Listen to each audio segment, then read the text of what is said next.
Good afternoon and welcome to Meet the Candidates.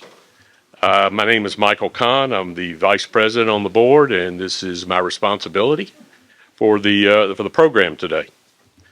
I have a very few short notes to go over and to kind of explain how it's going to work. We have four gentlemen running for the board. Brian Feehan is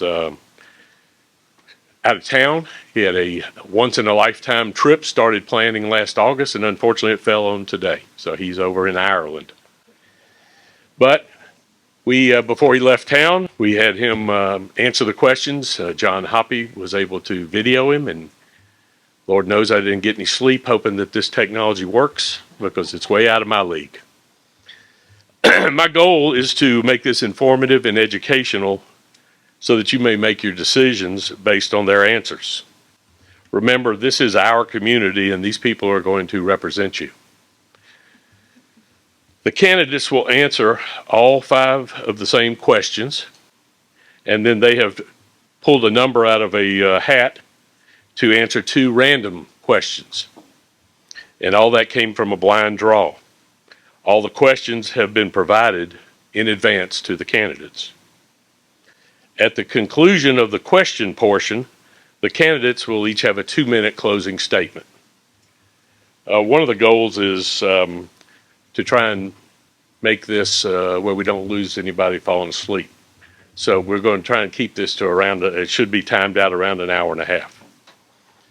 I will now introduce the candidates to you. We have in the number 1 spot, Mr. Ken Hertos.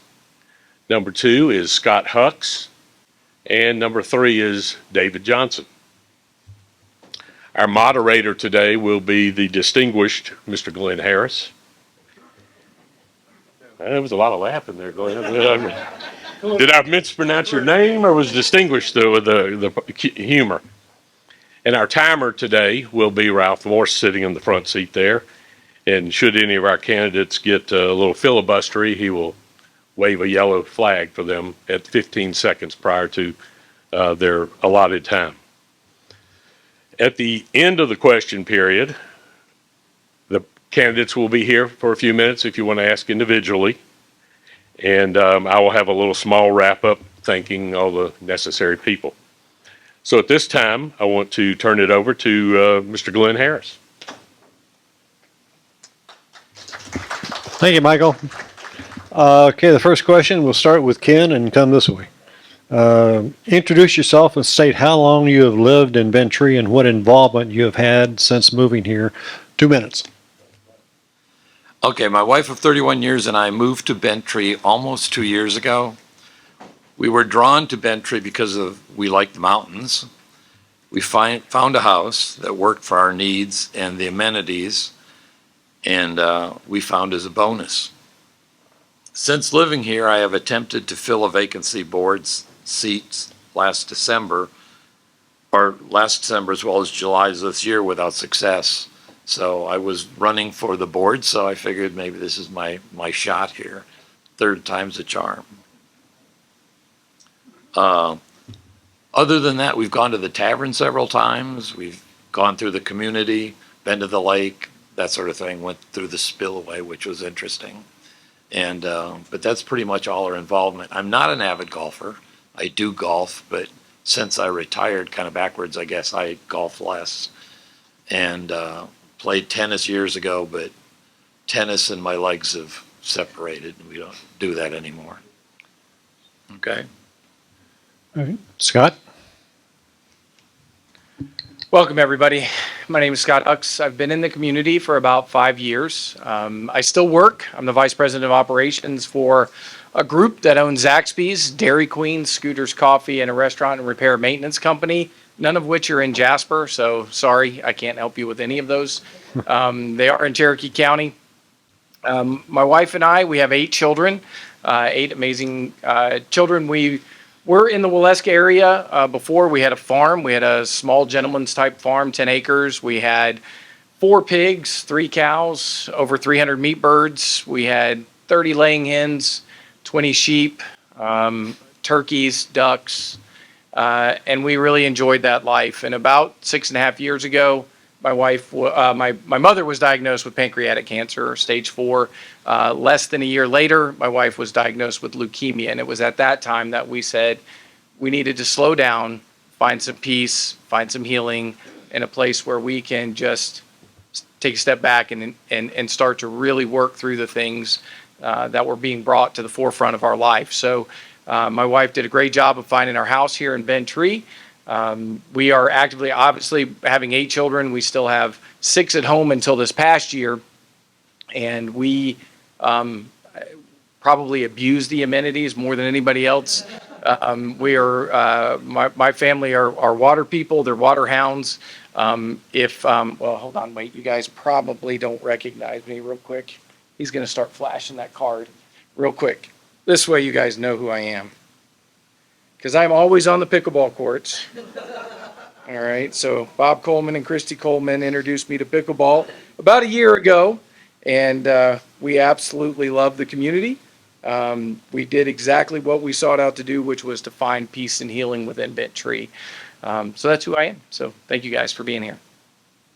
All right. David? Good afternoon. My name is David Johnson.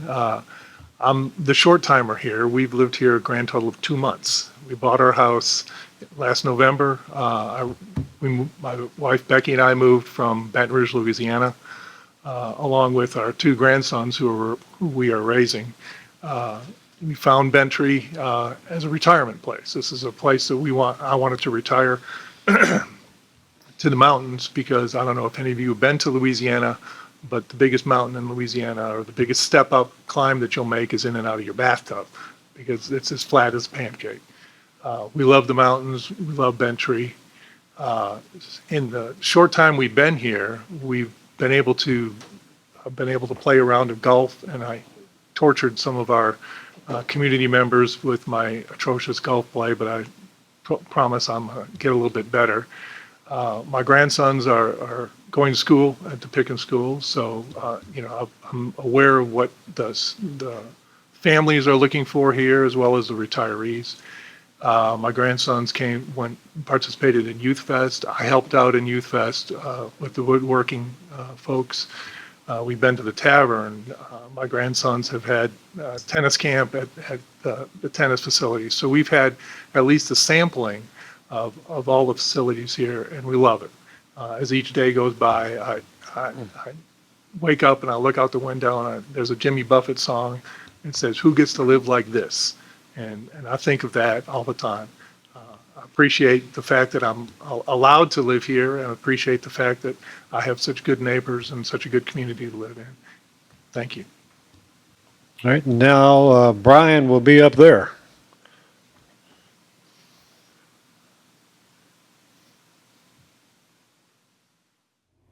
Oh, thank you. My name is Brian Feehan. I'd like to start off first with a little bit of an apology. A year ago, I had the opportunity to go on a lifetime trip, kind of a bucket list thing, to Ireland. I signed up for that last August, and I'll be leaving this Sunday. So I apologize for not being, in front of people to do this presentation. I've lived in Bent Tree full-time since 2021. I bought a home back in 2011 with the intent of retiring here once I was able to retire from work, which I did in 2021. And, the activities that I've been involved in since living here full-time, I was appointed to the board back in January. So I've been heavily involved in the board issues. I'm on the architectural committee as a board liaison. I'm also on the 28-acre committee where we're looking at developing hopefully some new revenue sources.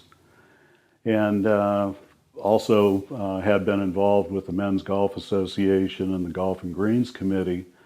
Once I was appointed to the board, I resigned from MGA so there wouldn't be any conflict there.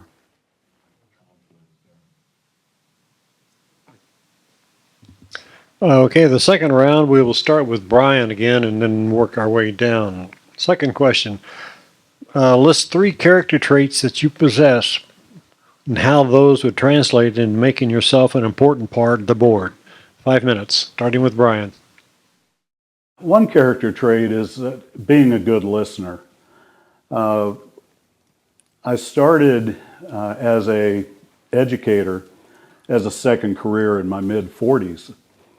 And it's important to be a very good listener, to take in all the information, not trying to jump in with my own points of view. So listening, I believe, is very important. Also, being a good communicator, to talk in ways that are understandable, try to avoid the big words, or at least explain, what is being said. And lastly, I think it's important to be empathetic, to look at situations from other people's feelings. I've found out, by being on the board for the past 8 months, that there are a lot of different ways of looking at issues. And I think one of the most important areas is the ability to not only look at all of these different issues, but also weighing the pros and cons. I look at my role as being, most importantly, doing what's best for the Bent Tree community as a whole. And so I think those traits are all conducive to that. If any of the candidates want me to repeat a question, just let me know. David, you're next. Thank you. I think I got the question. I have to apologize at first. The questions and all, as Michael noted, they were circulated. I had an old email address, so I'm going into all this cold.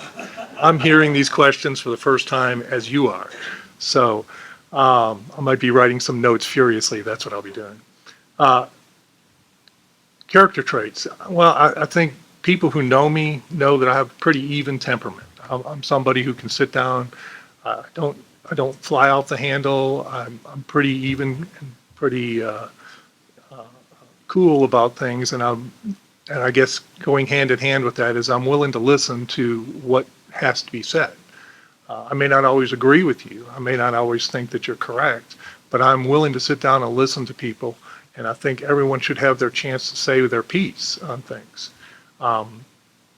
Secondly, for good or for ill, before moving here, I spent 40 years as a lawyer in Louisiana, not in Georgia, never practiced in Georgia. But as an attorney, you learn to be very analytical about things. You learn to look at things and parse things out, look at contracts, look at strategies and so forth. And that's something that I would bring to the board. It's a skill that I spent 40 years working on. And lastly, and not to repeat what Brian's saying, is I will listen to people. I mean, I like to believe that I'm very accessible, and anyone could stop me anywhere and tell me, hey, look, I got an issue with this or a question about this, and I'm going to hear you out. Because that's something that I think, as a member of the board, something that we have to do, because we essentially work for you. That's something that our obligation is to the community and to the members of the community. And if you're not a good listener, you're not going to be able to fulfill that obligation. Thanks. All right. Scott?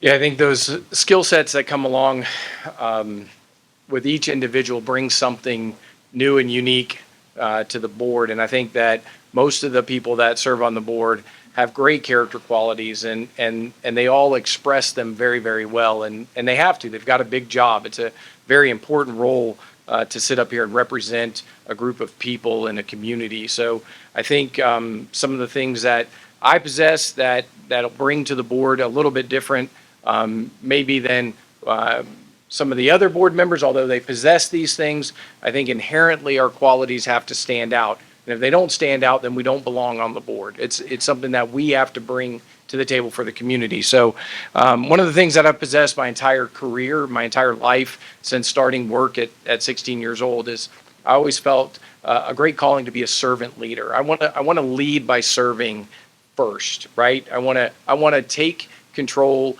of the atmosphere. I want people to see me working harder than they work, right? My job in the current role that I have is I have to serve close to 600 people. Everybody asks me what my title is at work, and I say I do what they tell me to do, because that's my job, is to work for them to provide an environment that fosters a great culture within their community, within our community. So I think I possess that. That's one of the biggest things that I have is the desire to be a great servant leader. I've always had that servant heart to serve others more than myself. I believe that serving others first is something that we have to do as a board member. I think also on the board, we have to have strategic thinking.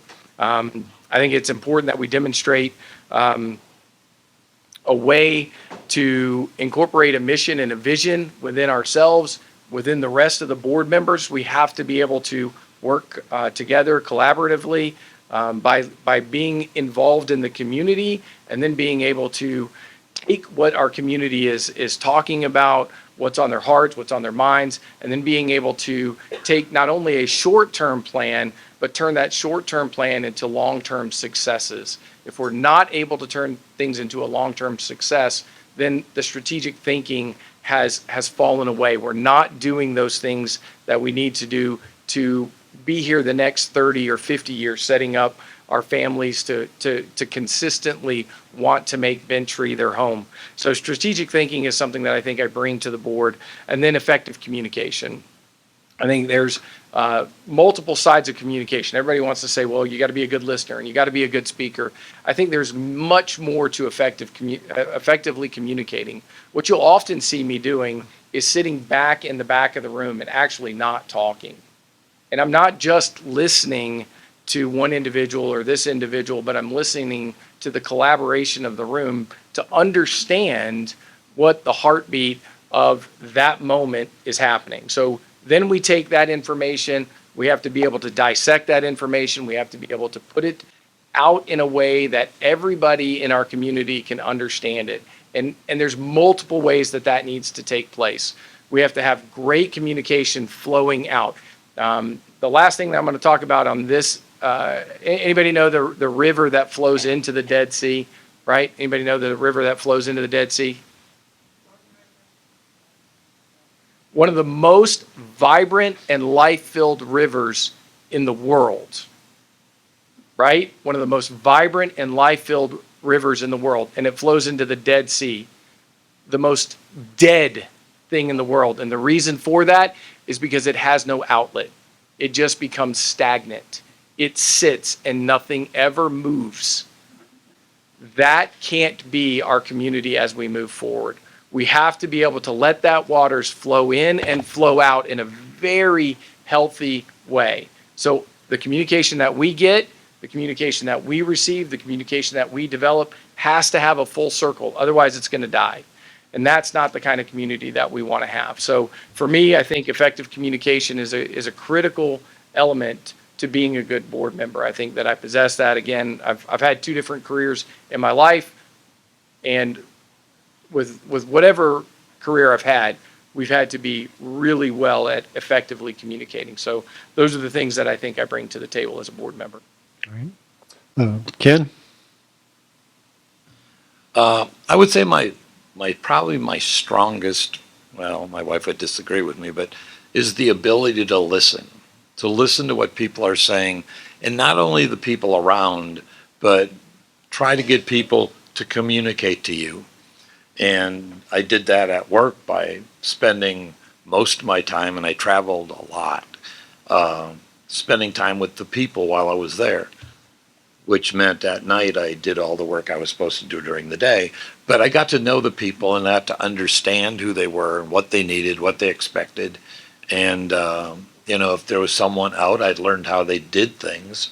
And I would jump on a forklift and do this, ask questions about how the flow is, what we do differently, and that sort of thing, and let them tell me, because you'll be surprised. The people know a lot more than you think they know, and they have a heck of a lot better ideas than sometimes you have.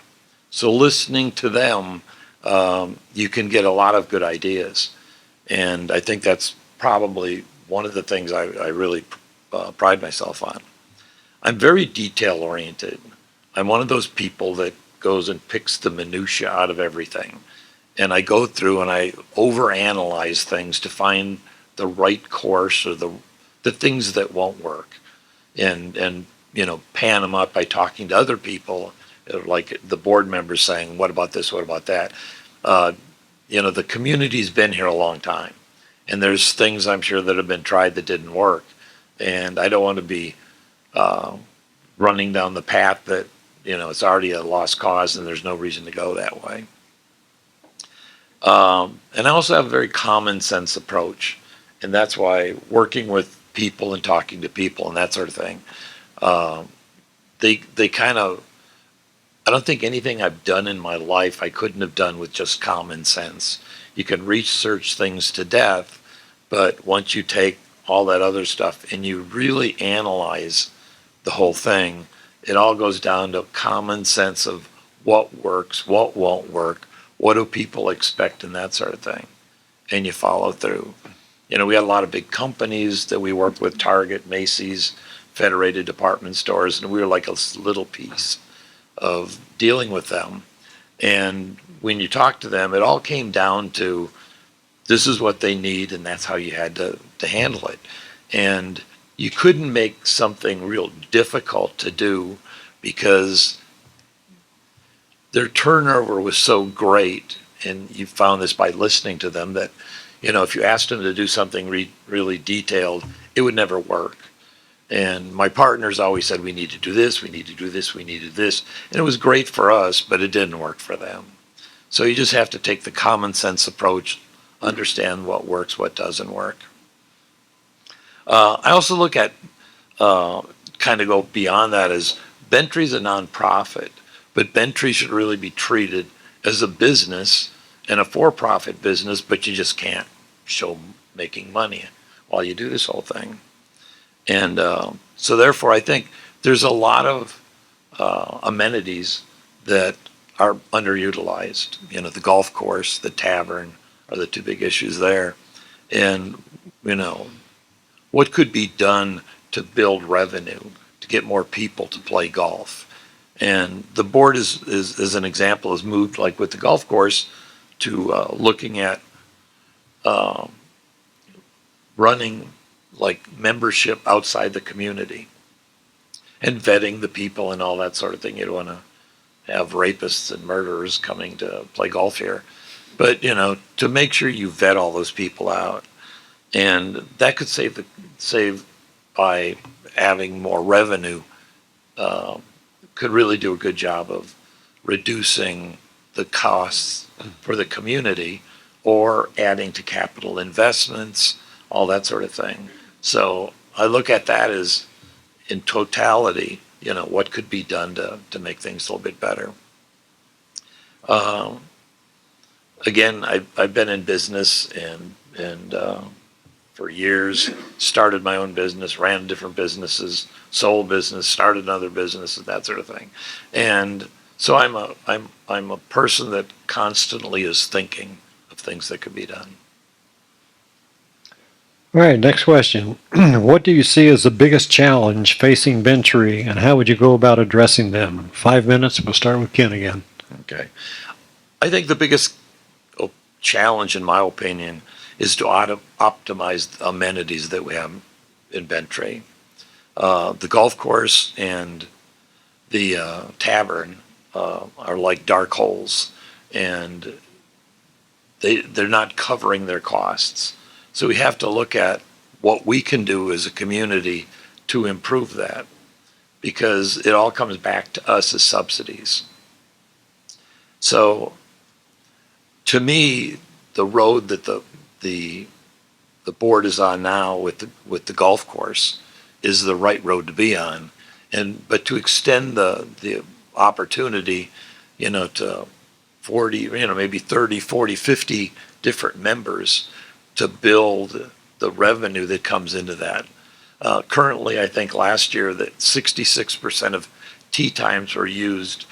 So 1/3 of the golf course is laying dormant, all the time. So if that could be done, obviously that's an incredible improvement, because I think the combination of the tavern and the golf course lost last year like about $1 million. So taking and fixing those things would make a big improvement to the community. Selling the memberships would bring in anywhere from $100,000 to $200,000 based on the amount of people that you could sell memberships to. So I think it needs to be remarketed. We have a marketing director on site now, and really work on making that thing work.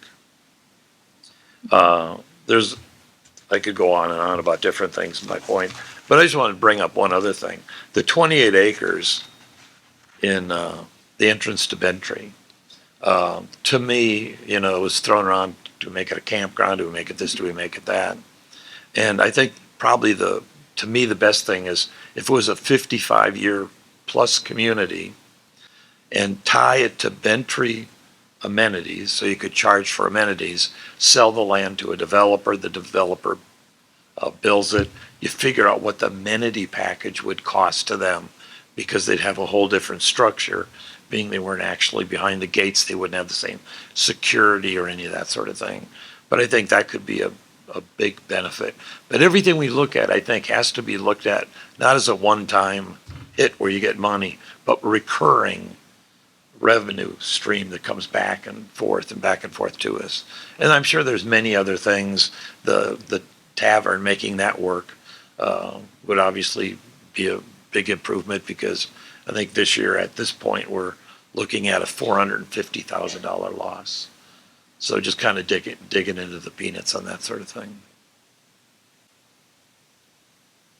Scott?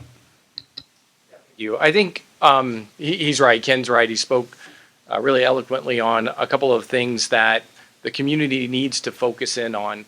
I think from the perspective that been here 5 years, and Melissa and I are one of the younger families, even though we fit dynamically between, we have a 29-year-old and we have a 9-year-old. So we split. We have two different worlds that we get to live in. And just being somebody that sits back and listens a lot, hears what the community is saying. One of the greatest challenges that I think our community faces is change. Change is coming. The community is changing, whether you want it to or not. And we have to figure out how to access that change. Rather than being resistant to the change, we have to be able to access that change for the benefit of the community. So I see change, and change is hard.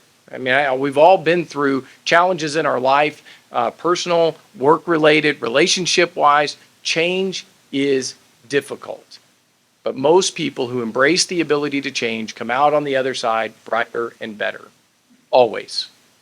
Always. So I think change is going to be one of the things that we have to really overcome as a board moving forward. I think how we need to address that is by targeting the changing community to be more involved, right? So I sat in the last board meeting and I'm 54, so I'm not there yet, okay? I'm close. Melissa's 51, but we had somebody that we consider a very close friend stand up in the meeting and say, I hope that it's a retirement community of people that are older so that they will come into the community and actually do something. What does that say to all of the young families that are in this community? And they're growing. And one day they're going to be more than the community that sits currently. And so if we negate them and we alienate them, then we're losing a huge part of what our community is about, which is accepting these new families coming in, these new people that are going to come in and carry on Bent Tree for a long time, hopefully. So I think change is going to be one of the hardest things. And so we have to have, as a board and as board members, we have to be willing to get dirty, find the people that are necessary to come into the community things, whether it's committees or how we get them to use the amenities more. How are we appealing to those amenities, to the younger families or to the new families that are coming in? How are we engaging them? So I think for me, being here for 5 years, I think that's what I've seen everybody most resistant to, is to find new ways to change. And I know we don't like it sometimes, we don't want to sometimes, but the world's changing. Things are happening in Ventree that in the last 5 years that I've heard has never happened before. And that's why we're seeing some of the concerns and problems that we have, because we didn't think that they were going to be problems. We didn't think they were going to be concerns. How in the world was this going to be a concern? Maybe it's because we're not willing to change. Maybe it's not willing to address those things that are really becoming critical mass in our community. So I think that's one of the hardest things that I see. How are we going to overcome that?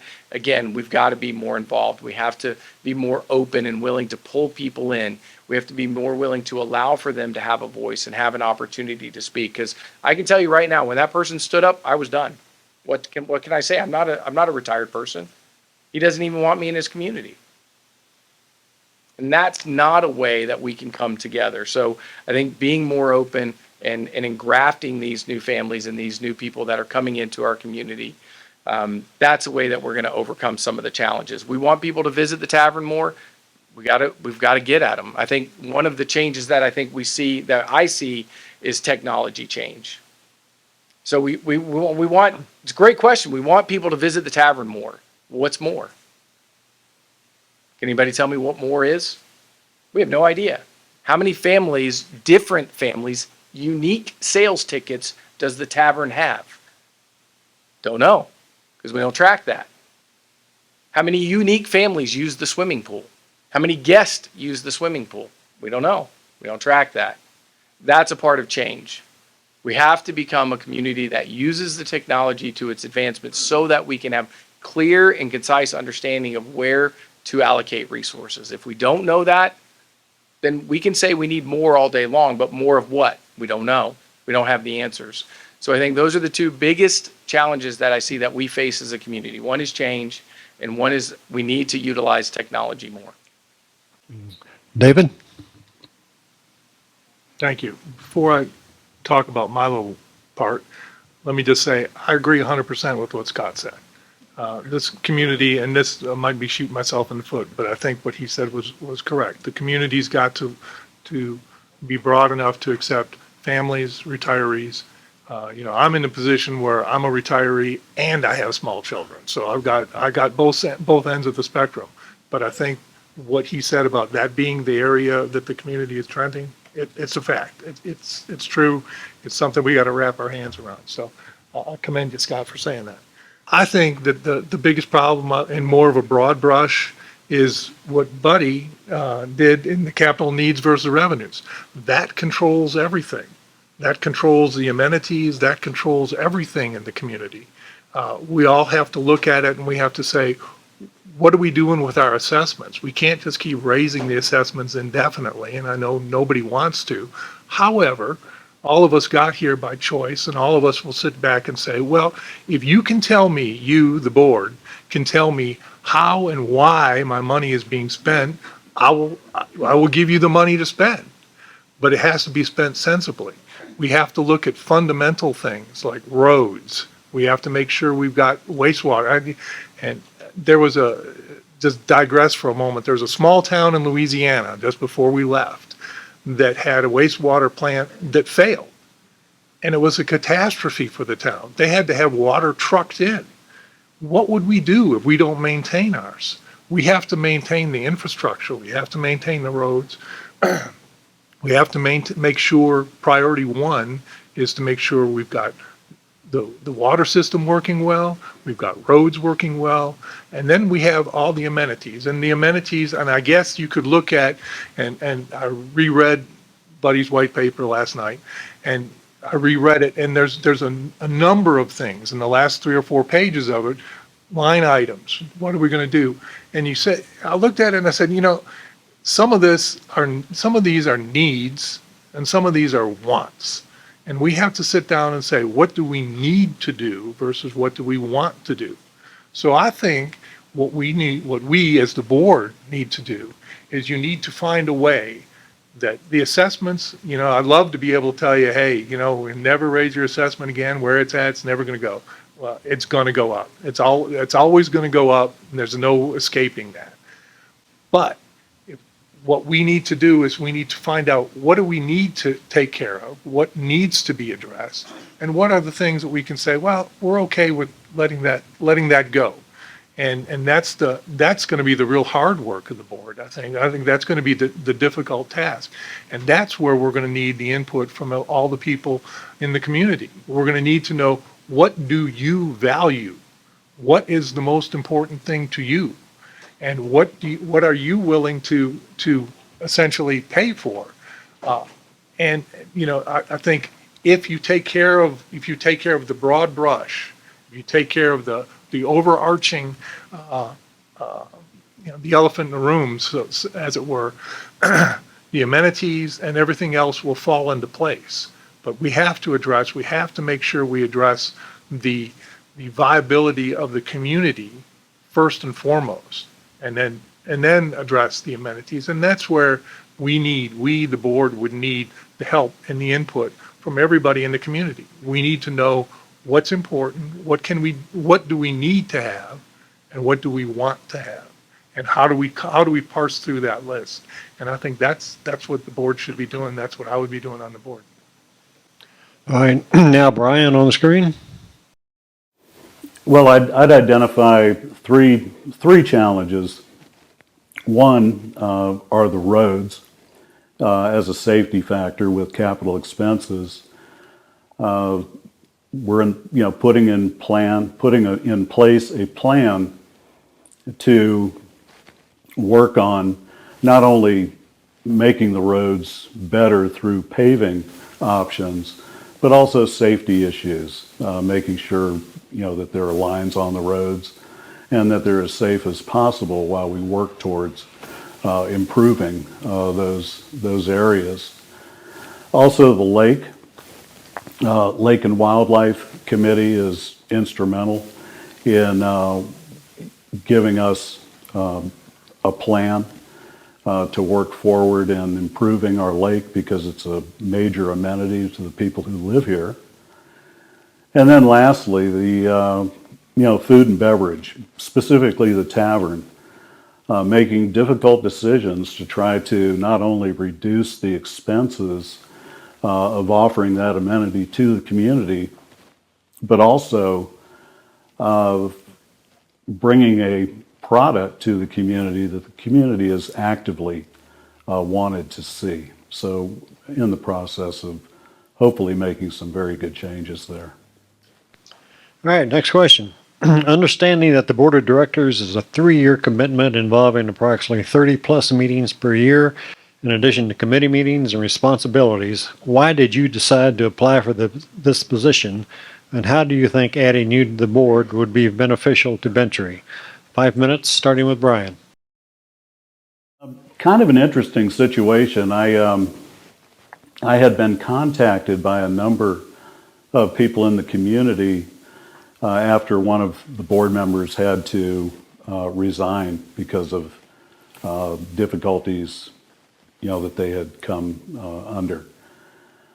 I looked at that as an opportunity. As I said, I've been a homeowner since 2011, living here full time since 2021, and I wanted to help to hopefully make a difference. I was luckily appointed, some people might say unluckily, but I was luckily appointed to the board back in January. So I've attended 2 board meetings a month. I'm on the board liaison as the architectural committee board liaison. I've been part of the 28-acre committee where we're exploring options for possibly increasing revenues to the Bentry community. And I honestly didn't realize how much of my free time would be taken up in this. But I also, when I interviewed for the open board position, I was pretty clear that I wouldn't waste their time by serving 8 months, 9 months and walking away. That I would run for a position. I think it's important to be elected by the community, and that's what I hope happens. All right, David? I applied. Let me start by saying, even though I was an attorney, I don't run, I'm not a politician. The last thing I ran for was student council in junior high school. So, I'm not good at this, but I am good at bringing a certain set of skills and talents to the board, I believe. I understand that there's a time commitment, and I understand that there are meetings, and I understand that there are committees. I'm just recently retired and working it in. I'm almost still in my still work mode because you get up early and you start to work and you do things. So the time commitment is not an issue. I think I can bring to the board a skill set that I mentioned earlier. As in my work life, I learned to be very analytical. I learned to be very patient. I learned to listen to people. I learned to parse out what's being said and what's not being said, and put together the best course of action for strategic planning going into the future. This community is the community that my wife and I have chosen to live in, as all of you have chosen to live in. So I want to give back to the community as much as I can in any way that I can. I believe that by being on the board, I can contribute to the committee or to the community. And that's why I was running. Scott? Thank you. It's been a couple of months since I was approached. I had no thoughts of being a part of the board. I was still trying to find that healing and peace that my family so needed, and I think I just started coming out of that, and a couple of the board members approached myself and my wife and asked if we would consider being on the board. Not sure why. I'm not a very agreeable individual. That's not my forte. I think it's one of my greatest skill sets, though. I'm not going to take the status quo and just say, well, it's been done before, or this is how we've always done it. Let's look at it. I think one of the biggest reasons is once I have something in my heart or my spirit to do, it becomes a passion. And so I think I have now the desire to serve my community, the desire to serve on the board is a great passion. And so I don't do anything part way. I don't do anything halfway. The guys that play pickleball with me will attest to that. It's just not a little bit. It's a lot, and it's always a lot. I have to be reined in a lot. I'm one of those guys that, if you've ever heard the statement, I'd rather hold back stallions than kick mules. Although my wife will say at times I'm a mule, I am one of the stallions that you're going to have to hold back. I'm going to run hard. So I think I bring a great passion for the mission of our community. I have a great desire to make a difference in our community. So I think being a part of something long-term, you need to be a part of that long-term.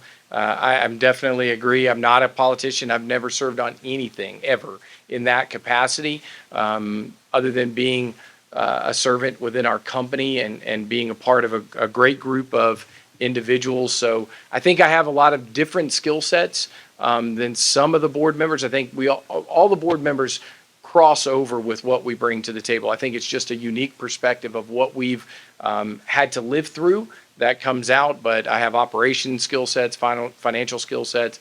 I can look at something and tell you where it's wrong, why it's wrong, and how to fix it.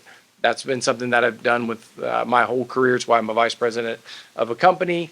It's in that perspective that I believe that I can make that difference within our community, is being able to analyze those things and being able to help bring a fresh perspective to the board. So I think at the end of the day, when you say, well, why do you want to be a board member? I think I've got a passion for the mission, and let's go, right? And then I have a desire to make a difference, and not just a difference for myself, This is not about me. This is about thousands of homes and thousands of people that have to be in our community. So those are the two biggest things that I feel like I have to bring to the board and how they'll make a difference over the next 3 years. Ken? Well, now that I'm retired, I have plenty of time. I used to work incredible hours, traveled all over the country and that sort of thing, and over the seas and whatnot. And I literally had no time. And volunteer was something I never thought of doing because I never had any time to do it. Or if I did do it, I probably wouldn't be around when they had meetings because I was gone all the time. But I'm invested in this community. I like this community. I really want this community to thrive. And I really want to be able to have the capital to make it work. And I think by utilizing, and I keep saying utilizing the amenities we have, is driving those amenities so that we're not subsidizing them so much. And if we subsidize them, maybe we take some of that money and put it into capital. But I think it's something that this community, is I enjoy. We have a house that has a beautiful view I can see. God knows where, it just keeps going. And we love it a lot. But I think out of the box, I like challenges and would like to make Bentry an even better place to live. In my career, I worked in retail for quite a few years. And when I was in a meeting in New York, all the retailers are starting to go to one hanger, and they're going to make one hanger. And the garment makers were going to put all their clothes on the hangers, and then they'd ship them into the store. So I sat there and I was sitting in the meeting. It's like, what the hell are we going to do with all those hangers after we sell the merchandise? And I mean, it was like bizarre. And so I sat and thought about it, and it's like, got to be something that you could make money doing something with these things. And I met a guy from Australia that was at the meeting, and I didn't know he was. I met him in the airport, and we talked about it. And he said, "Oh, we reuse the hangers." And I said, well, at that point in time, most of the garments were made either overseas or Central America. It got worse, and then they're all made overseas. Like when I say overseas, like China, Asia, Bangladesh, all those places. So we made a company that sold 6 to 12 cent hangers, and we shipped these things globally, and I could do it cheaper than they could make a new hanger. And that took a lot of thinking out of the box. How do you do that and get these cheap hangers to these places? And the retailers were like, they thought they were going to have to throw them all on landfills, and their landfill costs were going to go through the roof. But they were saving a ton on payroll. So we did a lot of different things, and we did a lot of things several times to make it work. My point to this whole story is, if I can make that work, I'm sure I can make some changes here by working with everyone here. Because it was a collaboration, just not me, but a lot of people, of how to make this thing work. And the guy that was sorting hangers or the guy that was dumping hangers all had a part in this. And you had to listen to everybody, because the guy that you thought knew nothing about what you're doing knew more than I did. So I think that's where I'm going on all this. I've invested in here and I want to make a difference. All right, next question. We'll start with Ken again. Should you be elected, what are the top priorities for Bentry in the future? 2 minutes. Like I said, you're probably tired of hearing it, but to me, better utilizing the amenities and driving revenue back into the community, not community money, but outside the community, getting the golf course to work. There's a huge crossover between the golf course and the tavern. I remember playing golf after we got done. Sometimes we'd split and, we'd go and have something to eat after the first 9, but definitely after. And then we all went in there and we lied about how great we played. And we'd eat sandwiches and we'd have some drinks and we'd talk. And, sometimes we spent half as much time there as we did playing golf. that, if you can get more tee times filled, you're going to have more of those people, and they're lying about their game, but enjoying the tavern and adding to that revenue stream. So that's where I see there's such an opportunity, and the board's already working on it. It's just a matter of getting it out there and finding revenue. And I mean, there's a area called, I think it's a community called the Falls. And the way I understand is they have a waiting list almost a year long to to be able to join their club and pay their fees. Scott? Yep, thank you. So I think there's a few things that we have to do. We have to address, like Ken said, sustainable growth and development over the next few years so that we can continue to limit the responsibility back to the members. And I'm a big believer in looking outside of the community as well. I feel like we have something very, very special here in the community. And I think that there are ways that we can expose that to people outside of our community to help reduce the responsibility financially inside the community. So I'm a big believer in finding new ways of growing our community without taxing and burdening the community itself. So I think we've got to enhance member experiences. We can look to externally grow, but if we forget about us in the community, then we're losing ourselves. And so I want to make sure that we enhance the members' experiences all the way around, and whether that's beautification projects within the community, taking care of our roads, figuring out the identity of Bent Tree, trying to express its culture to the rest of our community. I think we've not done a good job of branding ourselves. There's something off in the branding of Bent Tree. I don't know what it is. I can't put my finger on it, but it's there, right? Oh, you're the other side of Big Canoe. I don't want to be identified in the same breath as Big Canoe, but it's just off. There's something not right. And in my own company, I express it like this. One of the companies that our franchise owned is Zaxby's. In the chicken wars, Zaxby's is nothing. They're a miss. You hear about everybody else, but you don't really hear about Zaxby's because they haven't really touched on their culture, who they are to the community and outside the community. So I think financial stability is the next thing, and transparency, being able to control our expenses. I see a lot of things on the tavern side. I know that that's a hot button right now. I'm not going to touch it, but one of the things that I specialize in is digesting P&Ls and figuring out where the problems are and how to fix the problems.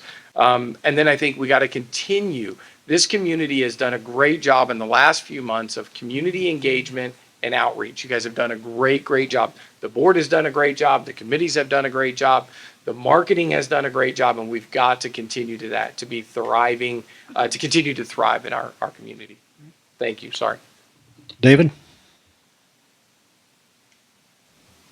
I think the primary goal would be securing the revenue sources. We've got to secure our revenue sources.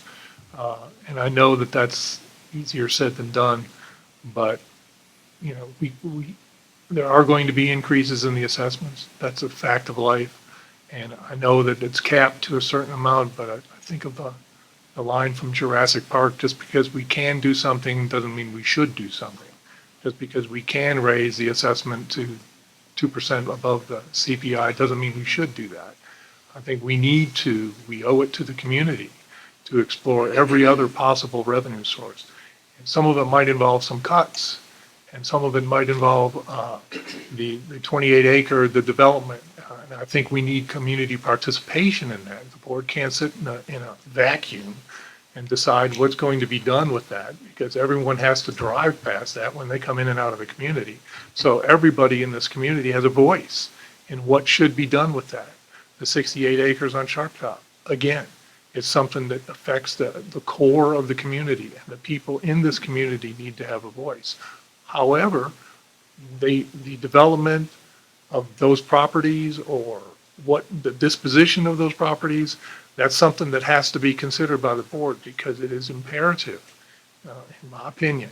It's imperative that we secure the revenue sources and bring stability as much as we can to the community and make sure we have good roads, make sure we have a good water system, make sure the amenities are taken care of, and that the community as itself, as my colleagues have said, thrives. And that's what our goal as board members should be. Thanks. Now, Brian. Bentry is an extraordinary community and place to live.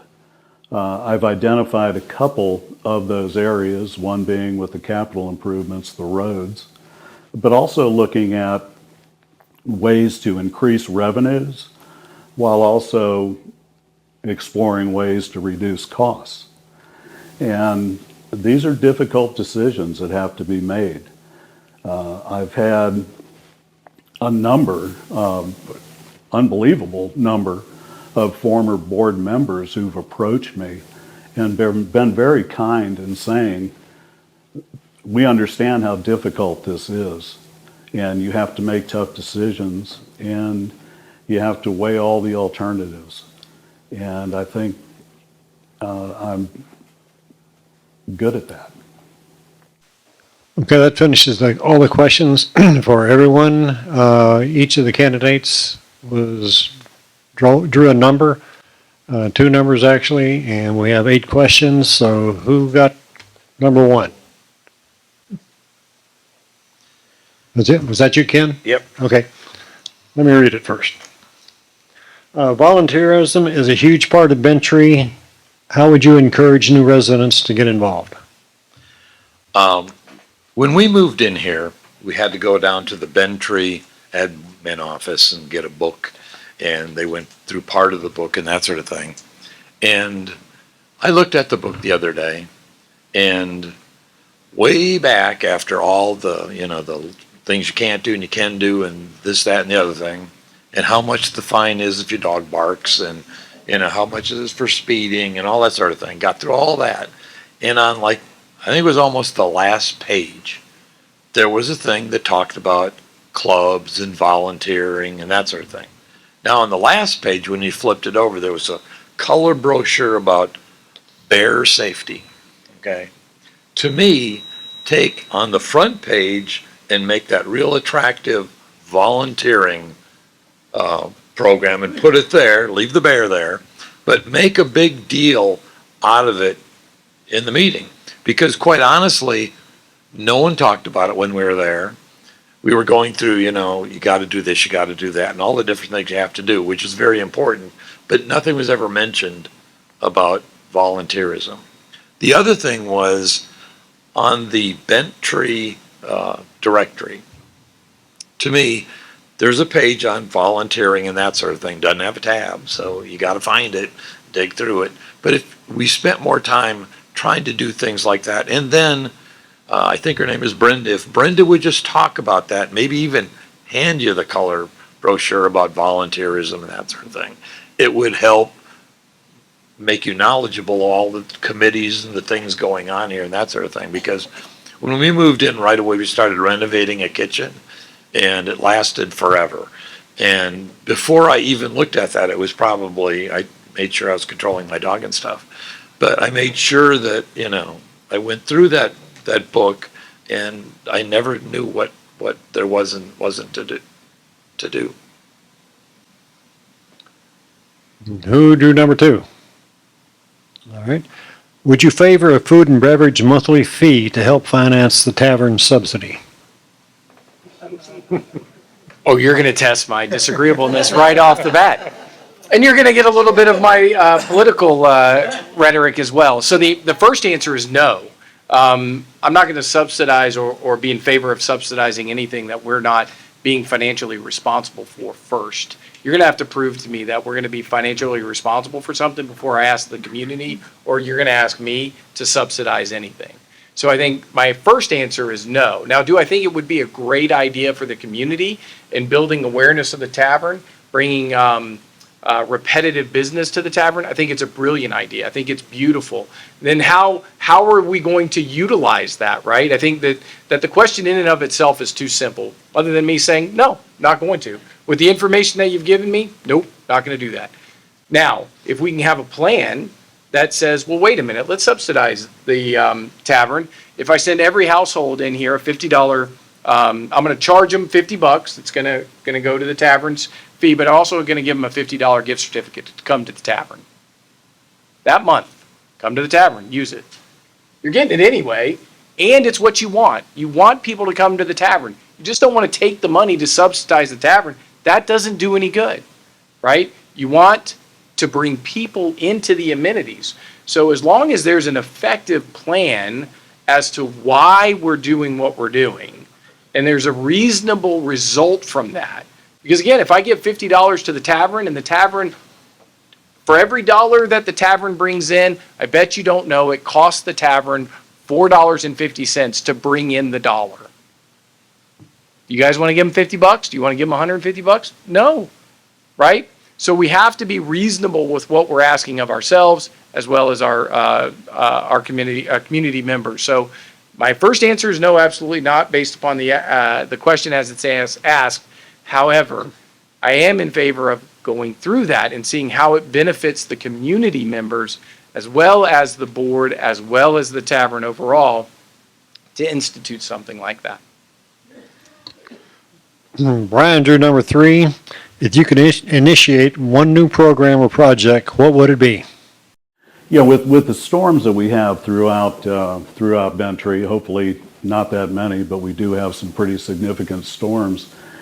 And the public safety is extraordinary here in our community. And an initiative that I'd like to see piggybacking off of public safety would be, there are widows and widowers living here, people who may need assistance after the fact, being able to follow up with those individuals to see if they need any assistance with getting to the grocery store, getting to doctor's appointments. We already have some of that in place. There's a meal train that I saw just this past week in trying to help an individual who's in need. And I think it would be very beneficial to residents who may not have somebody to reach out to, and knowing that they have a place that they can reach out to and ask for help. Okay, who had number 4? David. What recommendation do you favor for improving communication between the board and the community?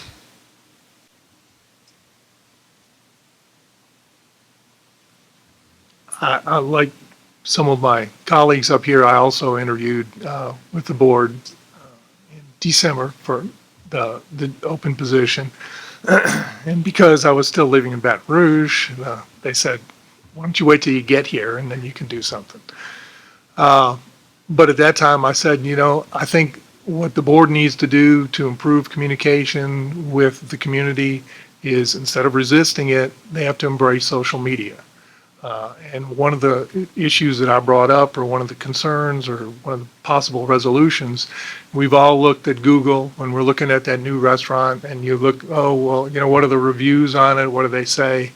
To me, it always is impressive when a person puts a review up, good, bad, or indifferent, and the owner responds. When the owner responds to it, that shows to me some engagement. So there has to be a mechanism, and I think we as a board should work on a mechanism where the community can send something, the community can make comments, and the board will respond. And even if the response is, hey, you have a good point, you have a good issue, why don't you call me up, or why don't we meet for coffee, or why don't we talk about it?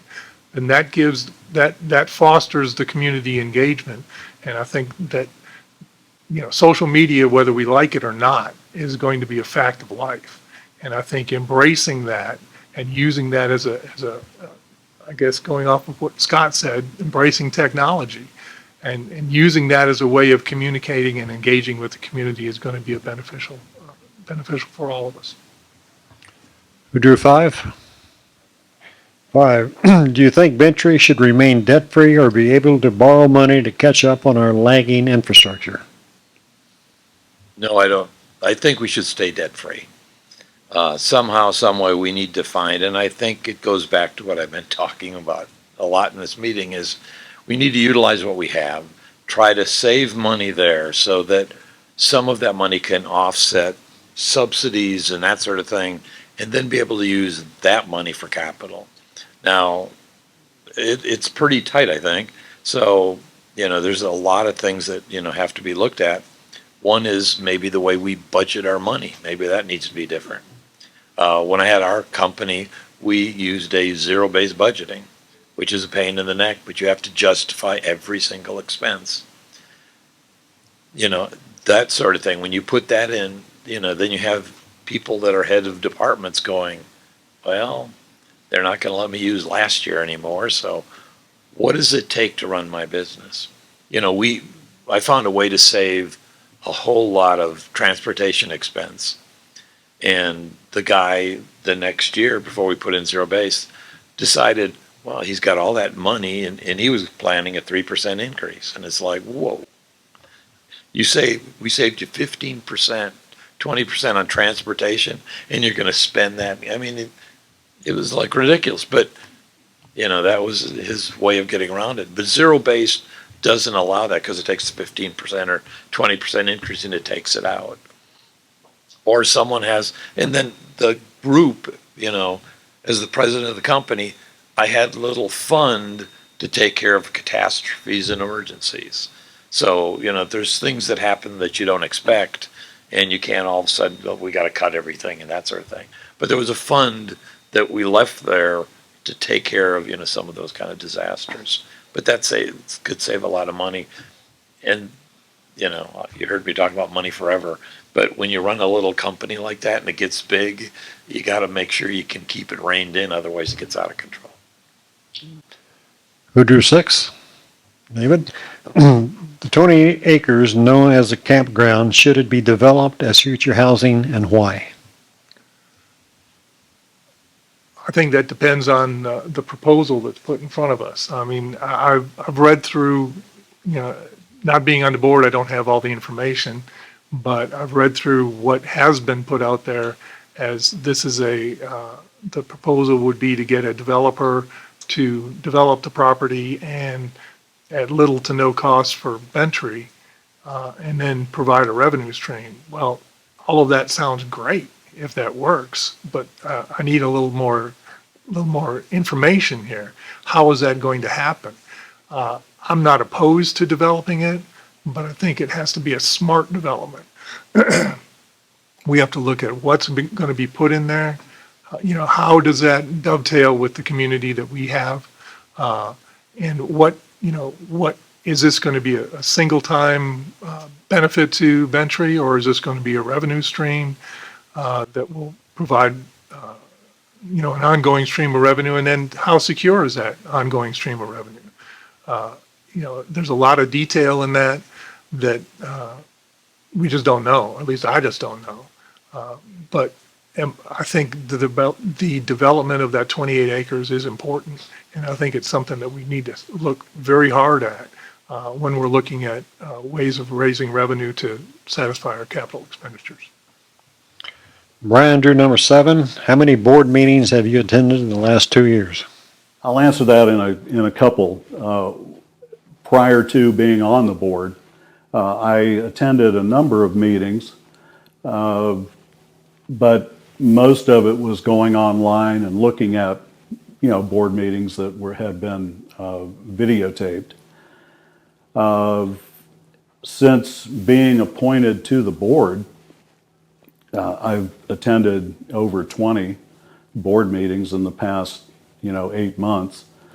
Been attending the architectural committee meetings, also the 28 acre project that's a board initiative.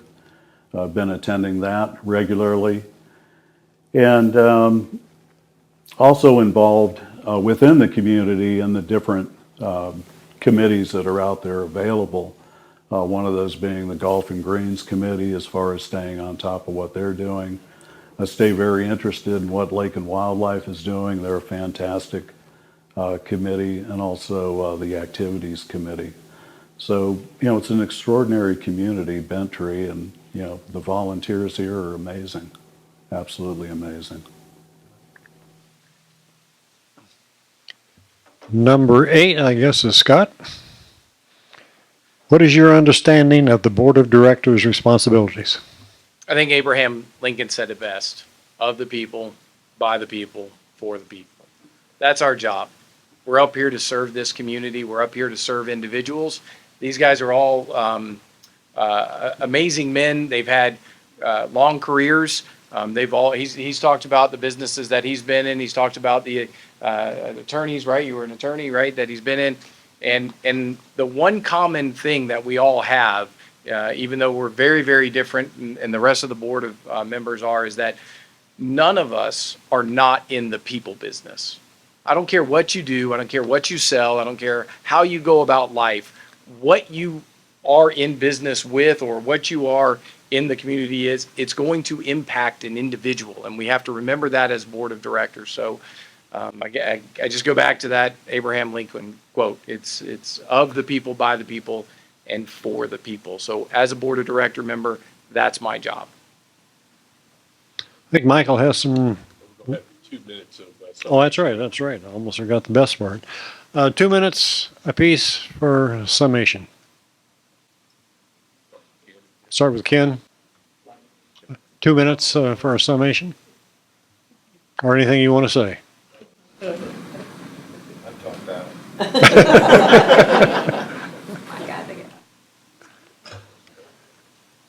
Scott? Yeah, to be on the board is a great honor and privilege, knowing that that you're going to represent so many different people. It's humbling.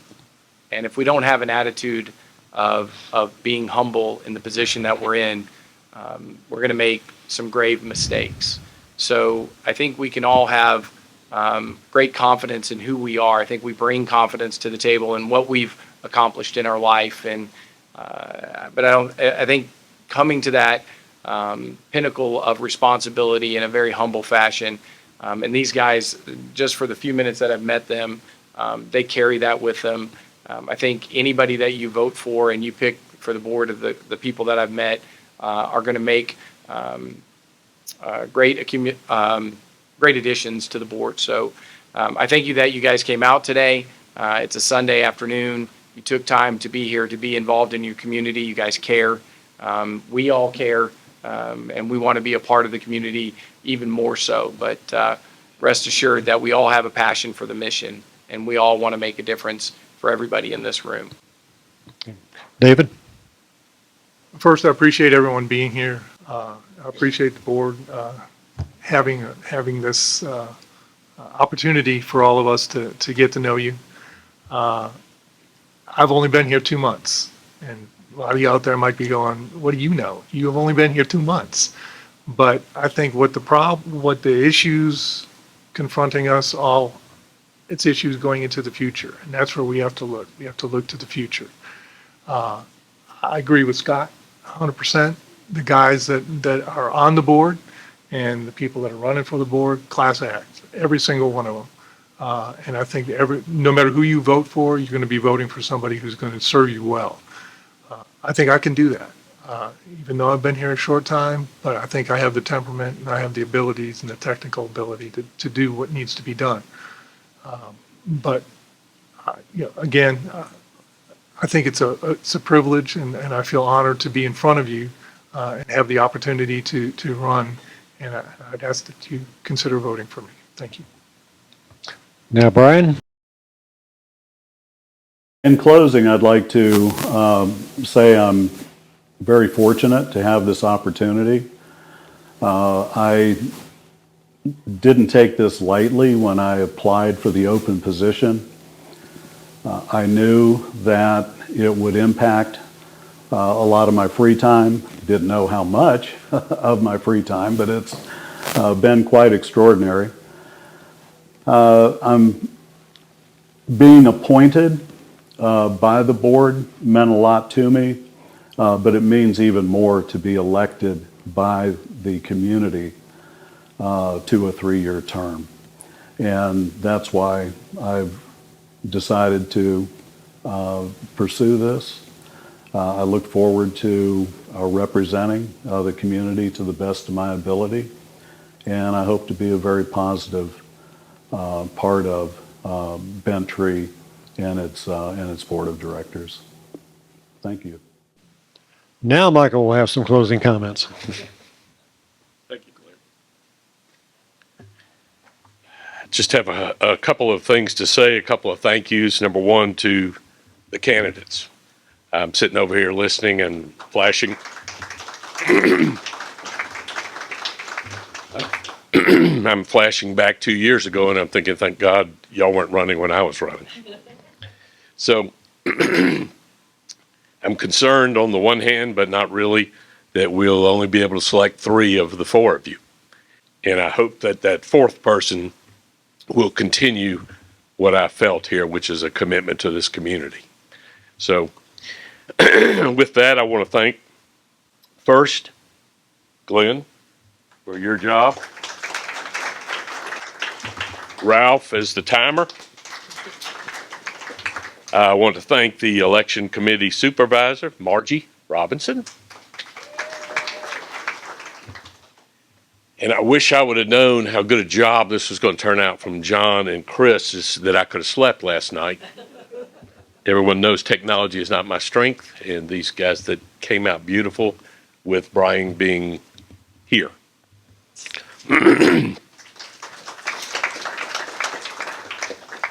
So I want to go over a couple of little small details here. And the first thing is the ballots that you'll be voting on will be mailed on August the 13th, Wednesday. You'll have until October 4th to cast your ballot. We'll be doing that through Votegrity online, which was a very simple process last year. If anyone needs help, they can contact the admin office, and it's a pretty simple operation, or you can mail your ballot in. I'm going to speak from personal experience with mailing it. Do not wait till October 4th. The United States Post Office is not the most well-run operation. Let's leave it there. So you will get a ballot. Please fill that out. And then one last thing I want to mention. We will be having the annual meeting on October the 13th. There'll be a lot of flyers coming out telling you all that. But we will also be sending out in a separate mailing the resolution to reallocate some funds. Our capital improvements assessment currently, based on our CCRs, dictates that we have 80% of those funds going to water system and 20% going to roads. This, we're asking the community to vote on to change that from 80-20 to 50-50. The reason we're able to do that is, wasn't a very popular vote we had, but we changed the water compliance fee for our quarterly fees up substantially enough to cover the water system needs going forward. And I am happy to say, based on our projections out there, the water department will be well funded. And I know a number of you have heard me speak my little quip. I'm not worried about the roads if we don't have water. Priority one for me is the water system. And we have got one of the finest in the state, and it is now well funded. So we're hoping to take some of the capital improvement assessment and move it to our roads, because roads are just as important. They just fall 1A and 1B as far as I'm concerned, the water and then the roads. So there will be, excuse me, a separate ballot, if you will, coming out that will ask you to approve or not approve the reassessment.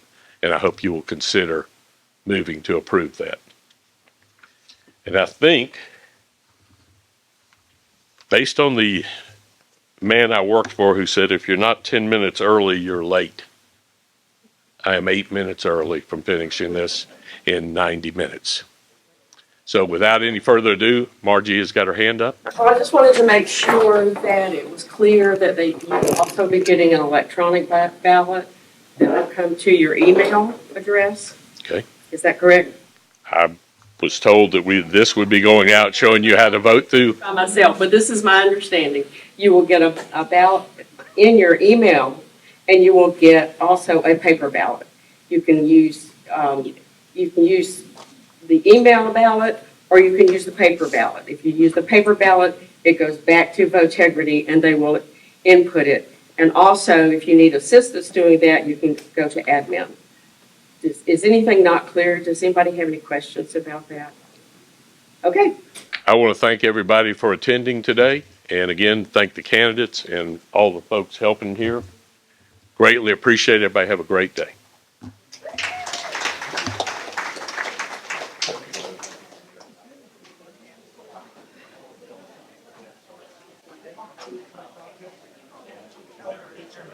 Thank you.